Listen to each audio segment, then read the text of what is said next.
Halo, halo, shalom pemuda. Khotbah kita pada hari ini terambil dalam Yesaya 7 ayat yang kedua dengan tema berani bersama Tuhan. Yesaya 7 ayat yang kedua akan saya bacakan. Lalu diberitahukanlah kepada keluarga Daud, Aram telah berkemah di wilayah Efraim.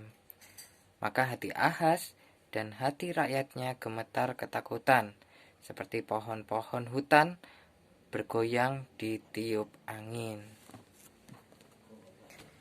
Yesaya 7 ayat yang kedua, kita bisa buka di dalam Alkitab kita dengan judul perikop Yesaya dan Raja Ahaz. Siapa Ahaz ini? Ada yang sudah tahu atau belum? Ahaz adalah raja kerajaan Yehuda setelah ayahnya Yotam meninggal tahun 735 sebelum Masehi. Ia berumur 20 tahun pada waktu ia menjadi raja dan 16 tahun lamanya ia memerintah di Yerusalem. Ia tidak melakukan apa yang benar di mata Tuhan Allahnya, seperti Daud, bapa leluhurnya, dan dikenal sebagai salah seorang raja Yehuda yang paling jahat perbuatannya. Ia melakukan penyembahan terhadap berhala. Pada pemerintahannya, Pekah, raja Israel, dan Rezin, raja Aram atau Syria, memaksanya untuk bergabung dalam persekutuan anti Asyur.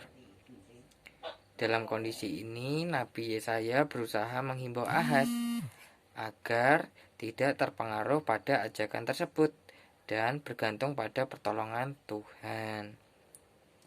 Tetapi Raja Ahaz tetap memilih untuk meminta bantuan dari Asyur.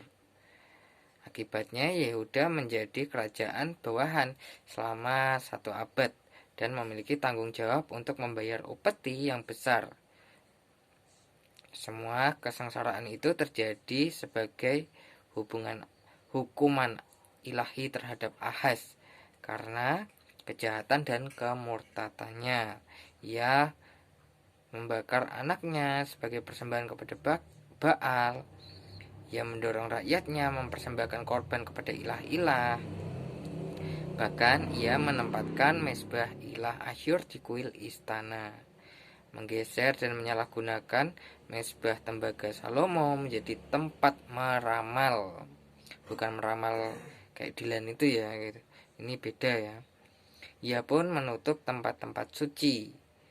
Ia digantikan oleh anaknya Hizkia menjadi raja.